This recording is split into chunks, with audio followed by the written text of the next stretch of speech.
Hello good morning सबैलाई अनि जय मसीह। आज चाहिँ पापालाई म हाम्रो घरमा बाबु फेलोसिप हुँदैछ, बाबुहरूको मिटिङ। सो आज बाबुहरूले कस्तो प्रकारले फेलोसिप गर्छ हाम्रो चर्चको बाबुहरूले, सो तपाईँहरूलाई देखाउने छु। सो स्टे ट्युन, भरेसम्म हेरिदिनुहोस् होला। यहाँ चाहिँ आलु कटिङ हुँदैछ भुजियाको लागि, अनि चाहिँ आज चाहिँ बाउ मिटिङहरूको लागि यो चाहिँ पर्क बोइल हुँदैछ। यसको चाहिँ हल्का ग्रेभी हुन्छ भरे। अब चाहिँ टी खान्छ, हामी बसिरहेछौँ। सेकेन्ड सेफ म चाहिँ हेड सेफ, यता चाहिँ सेकेन्ड सेफ। यहाँ बोइल हुँदैछ, यहाँ बोइल हुँदैछ हो। पकाउने मान्छे चाहिँ अब चिया खाँदैछ। हेलो त भन न,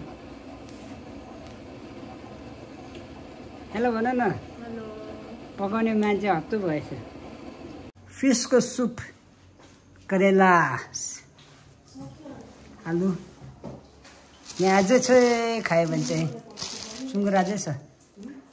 यहाँबाट चाहिँ बिजी हुनुहुन्छ, टी टाइम।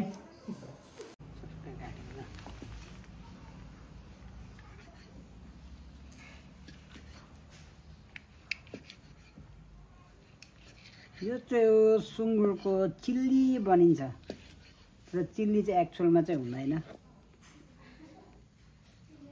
जस्तै चाहिँ हुन्छ, चिल्ली जस्तै चाहिँ हुन्छ, चिल्ली चाहिँ हुँदैन।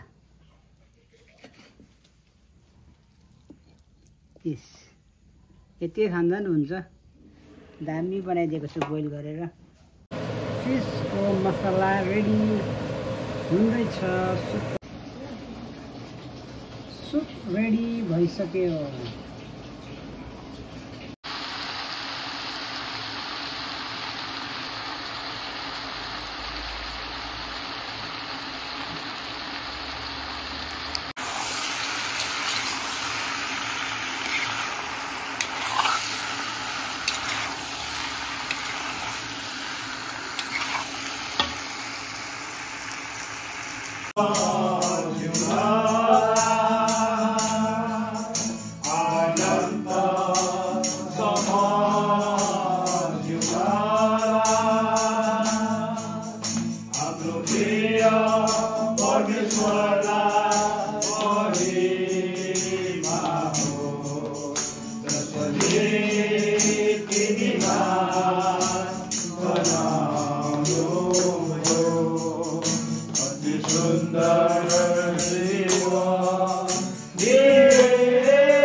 अनि यो सङ्गतिले गर्दाखेरि चाहिँ हामीले हरेक परिवारमा गएर बाउहरूको सेवा भनेर त्यो परिवारसँग मिलेर परमेश्वरको पवित्र वचन बाँडचुँड गर्ने मौका पाउँदो रहेछौँ।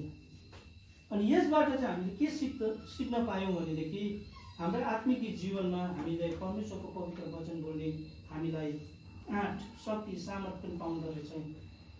आज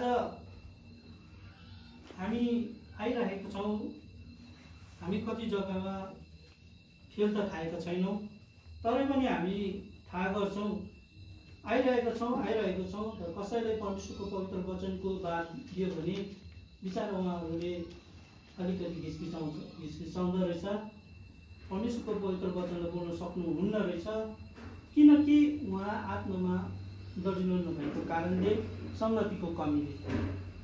यसर्थ हामीले त्यो कुरोलाई थाहा गर्नुपर्छ, सङ्गति भन्ने कुरो के रहेछ भन्ने कुरो। यदि म पनि तपाईँको यस सेवा सङ्गतिमा नहिँडेको भएदेखि आज मैले यो परमेश्वरको वचन लिएर तपाईँहरूको सामुने उभिनु म सक्ने थिएन होइन, बढ्दै बढ्दै बढ्दै जाने कुरो।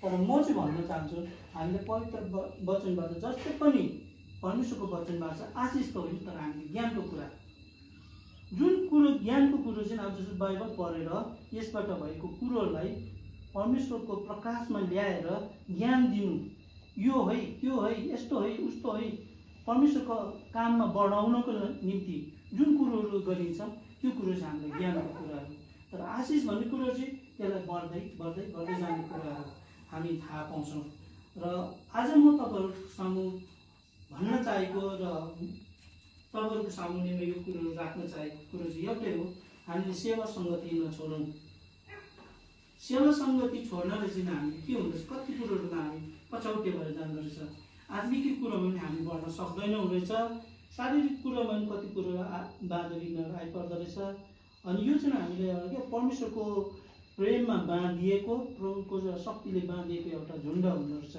अनि त्यसले गर्दा शैतानले हामीले केही कुरो गर्न सकिँदैन यदि म पनि तपाईँहरूदेखि टाढा टाढा बसेको भएदेखि चाहिँ सेवा सङ्गतिदेखि हामी टाढा रहेको छौँ भनेदेखि संसारकै कुरोमा लय खुवाइ मजाले गरेर बसिरहेको छु भनेदेखि मेरो घरमा धेरै कुरोहरूको आइपर्दो रहेछ जबसम्म हामी प्रभुको सामुन्ने आउँदैनौँ सङ्गतिमा आउँदैनौँ त्यो कुरो शैतानले हामीलाई त्यो कमजोरीपनामा पक्रेर हामीमा दुःख कष्ट आइपर्दो रहेछ र दोस्रो चोटि फेरि पनि हामी परमेश्वरको वचनमा हेर्दैछौँ मेरो जीवनको निम्ति लाभदायक छ उपयोगी छ त्यो चिज चाहिँ परमेश्वरले जस्तै अवस्थामा जहाँ भए तपाईँ जुटाउनुहुन्छ पुर्याउनुहुन्छ अनि त्यसको उपभोग गर्न सक्छौँ हामी तर हाम्रो स्वार्थीपनाले गऱ्यो भने त्यो कुरोहरूबाट हामी कि त त्यो कुरोले हामीलाई नोक्सानमा पार्छ कि त त्यो कुरोबाट हामी केही न केही हुनसक्छ यसर्थ परमेश्वरले जे गर्नुहुन्छ असल नै कुरोहरू गर्नुहुन्छ भन्ने कुरो चाहिँ मैले अनुभव गरेको छु अनि तपाईँहरूले पनि अनुभव गर्नुभएको होला र यसर्थ हामी यो कुरो जानौँ कि परमेश्वरको इच्छा भयो भनेदेखि चाहिँ हामी भविष्यमा कुछ गरौँ प्रभुसँग यो कुरोलाई मागिराखौँ प्रभुसित यो कुरोको बिन्ती गरिराखौँ अहिले हामीले प्रार्थनामा राखिसकेका छौँ होइन कतिजना आमा बाउहरू हाम्रो सेवाकाईमा आजसम्म पनि जुट्न सकेको छैन तर हामी चाहिँ प्रभुसँग चाहिँ प्रार्थना गरेकै छौँ यो कुरो हुनु हुँदैन भनेर पनि हामी प्रभुसँग प्रार्थना गरेकै छौँ तर त्यो कुरो हुँदैन किन त्यो प्रश्न हामी प्रभुसँग राखौँ किन चाहिँ त्यो कुरो हुन सकेको छैन के छ कमजोरीपना यो कुरोलाई हामी प्रभुसँग सोधौँ हामी दिन प्रतिदिन आउन नसक्ने बाउहरूको निम्ति प्रार्थना गर्छौँ प्रार्थना गरिरहेका छौँ तर जो मान्छेहरूको चाहिँ हामीले विशेष मान्छेको जीवनमा परिवर्तन भएर चाहिँ प्रभुसँग फेरि पनि सेवा सङ्गतिमा आओस् भनेर हामी प्रार्थना गर्छौँ तर उहाँहरू आउनु सक्नुभएको छैन या त हाम्रो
This is called raita.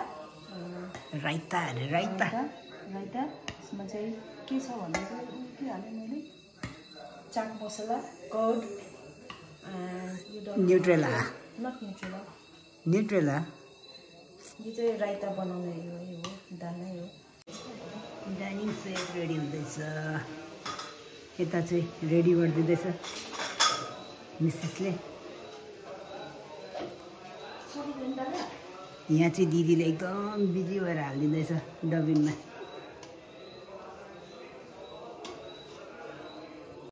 धन्यवाद उहाँको परिवारद्वारा भोजनहरू जुटाएको छ। सबै परिश्रममा मेहनतमा नित्यको भण्डारमा स्वर्गीय आशिषले तपाईँले भनिदिनुहोस्। अब यसलाई हामी सेवन गर्छौँ, शरीरमा बल ताकत पाइ महिमा दिन सकौँ। धन्यवाद दिँदै सबै कुरोमा आशिष अभय माग्छौँ येशू मसीहको नाममा। आउनुहोस् आउनुहोस् सेल्फ सर्भ।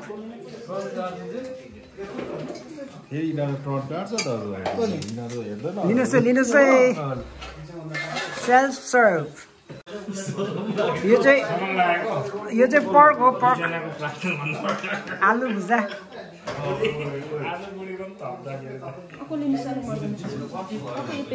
यो चाहिँ माछाको सुप, पर्क चिल्ली चाहिँ होइन तर यो चाहिँ एकदम मधेसको ट्राउट हो। त्यो चाहिँ मधेसको ट्राउटको सुप हो। मजाले लिनुहोस् है।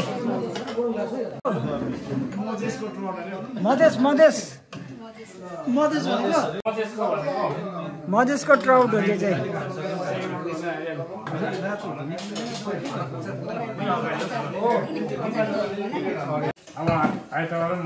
डिनर टाइम अब चाहिँ बाबु पार्टीहरूको।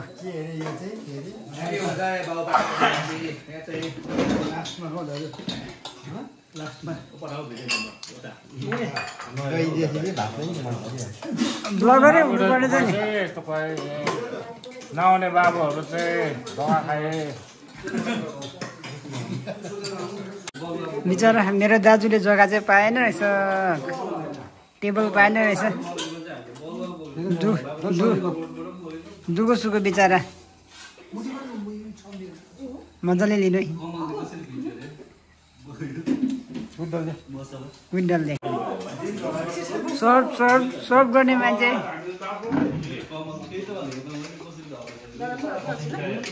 हालिदिउँ सुप हालिदिउँ न। आजको स्पेसल सरले बनाउनु भएको एकदम स्पेसल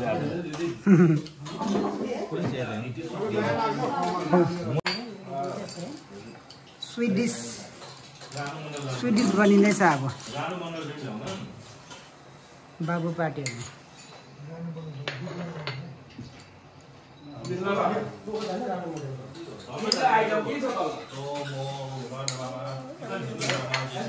के भन्छ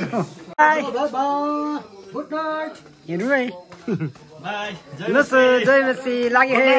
गुड नाइट। मेरो ब्ल्याक प्यान्थर चाहिँ यो है, हाम्रो घरको ब्ल्याक प्यान्थरहरू। प्यान्थरहरू यता मिटिङ हुँदैछ 8 तारिकको लागि बाबुहरूको कमिटीको मिटिङ। हुन्छ हुन्छ ल गुड नाइट सर सबैलाई। गुड नाइट भाइ एकदम सरलाई। ए हुन्छ हुन्छ।